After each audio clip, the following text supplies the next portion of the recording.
Hey there guys, my name's Tyler, one of the creators behind the Kingdoms trading card game. Thank you so much for clicking on this video. Stay tuned for the end where you'll find out more information on how you can stay in touch with the Kingdoms trading card game. Today's video, I'm going to be going over the current meta assessment, assessing what top 5 cards are considered meta for the Kingdoms trading card game. Now obviously, if you have a difference of opinion, I'd love to hear it. Post in the comments below, or tag us, or post on one of the Facebook or Instagram posts. I'd love to see what you guys think. I'm going to be covering in this top 5, I'm going to be covering one card from each of the spirits, and then a couple of the neutrals that are also part of the top 5. The first card that I'm going to be covering is Dark Assassin, which belongs to Linford. Dark Assassin is a cost 3 phase 1 0/0 human battle card, and its effect says in the text box, when an opponent calls a battle card or legend to the field with an ability, pay Dark Assassin's Magicka cost to cancel the calling. Send both Dark Assassin and your opponent's card to the graveyard. In this current moment, within sets 1 and 2, there is no way to stop this card. And so what makes it so powerful is using Lancer, which a lot of people do this if they're running Dark Assassin in their deck.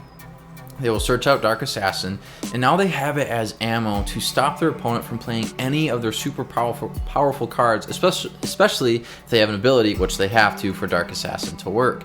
This is especially applicable to maybe Esther Crest, if they want to run an Esther Tower or any of their cards that have defensive on them.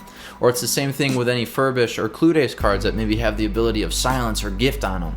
Dark Assassin is such a powerful card that can really just stop your opponent from doing anything that they want, and can really make your opponent just have a turn that they just completely wasted. So that is top 1 for the current meta.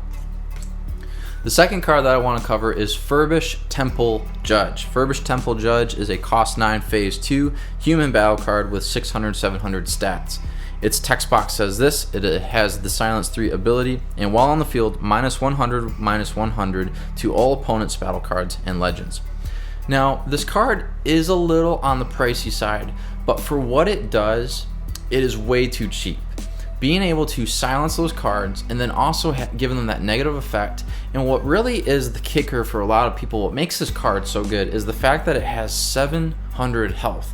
There's not a whole lot of cards that have that 700 attack that they can hit with, and even if there are cards that do that, which there are plenty of cards that do have that, you have to wait till set 2 or till phase 2, mainly phase 3, to even have that much firepower. But even then, because of Temple Judge's -100 attack effect that it has, makes it really hard to get over Furbish Temple Judge.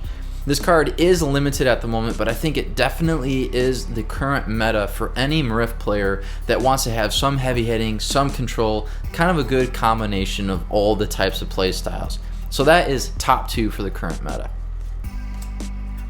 The third card that I want to cover is a sacred that is particular to Esther Crest.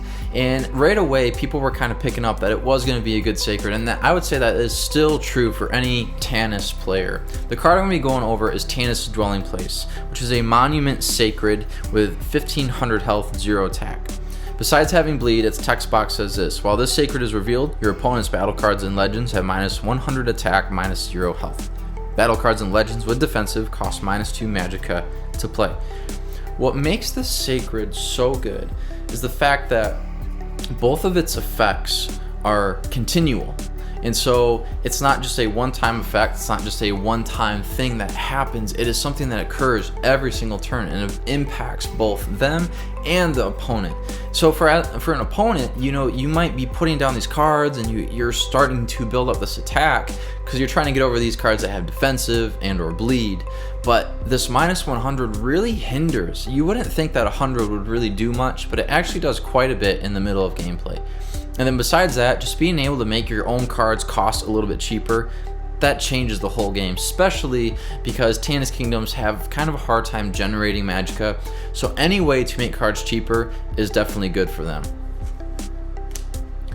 The fourth card that I want to cover is a neutral battle card called Time Scribe. Time Scribe says this: it is a cost 4 phase 2, 300/300 mystic battle card, and it says when an opponent declares an attack on you, you may send Time Scribe to the Forgotten from the graveyard to cancel their attack phase and completely end their turn.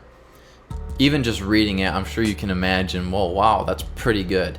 That's why this card is limited to 1 at the current moment. And at 1, I think it's still okay. Obviously, the person that's able to send it to the graveyard earlier, I think definitely has the advantage, being able to stop their opponent, basically end their turn completely, stop any progress that they wanted to make. But Time Scribe is just so good. You want to run it in your deck no matter what you're doing, unless you're trying to make a troll deck or just something that you're wanting to experiment with. Being able to stop your opponent right in their tracks is definitely something you want to be able to do. So that's the top 4, the number 4 for the top 5 in the current meta. For number 5, in the top 5 of the current meta, definitely has to go to Ula the Rebel. I covered this in last week's video, but Ula the Rebel is a cost 7 phase 2 500/500 human battle card. And it says all their players must send 2 cards that they have called to the field back to their hand. If they do not have 2 cards to send back to their hand, minus 200 health to their sacred for every card under 2. No matter what deck you're playing with, this card definitely belongs in it. Being able to take 2 cards that your opponent has spent Magicka, that has spent their turn laying down, and making them put it back in their hand definitely changes the game, and it puts the ball back on your side of the court, where you can start taking advantage of the slight advantage that you have gained by playing Ula the Rebel. So that is top 5. I'm going to do a bonus card just because there's a couple other cards that really, I think, warrant being on a list for current meta, but I'm only going to cover one of them, and it is a neutral sacred called the Library. The Library is a location sacred with 0 attack and 1300 health. Besides the ability of bleed, the effect is what makes it incredible. Draw 10 cards. Your max hand size is reduced by 2. Skip your draw phase until you have 4 cards in your hand. You do not have to discard cards at the end of your turn until you reach 4 cards and then go over that limit. What makes this card so powerful is being able to draw 10 cards.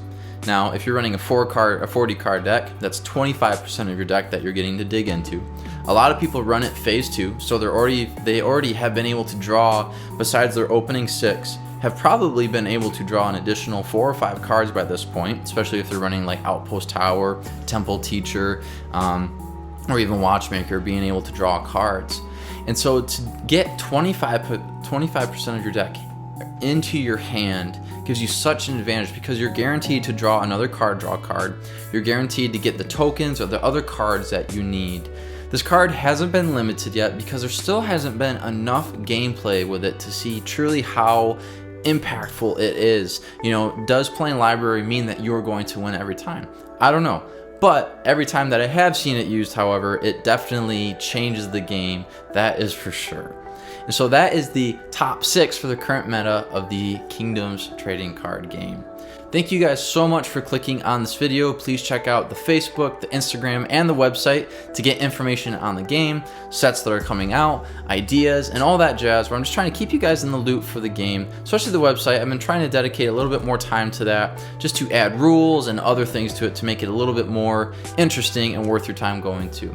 I want to end the video by just encouraging you, if you don't believe in Jesus Christ as your personal Lord and Savior, I truly believe that God created you in His image, and He desires to have a relationship with you, and I would love if you chose to give your heart to God and live a daily relationship with Him. I believe in Jesus Christ, and it is the best decision that I could ever make. Thank you so much for watching this video, and you guys have a good rest of your day.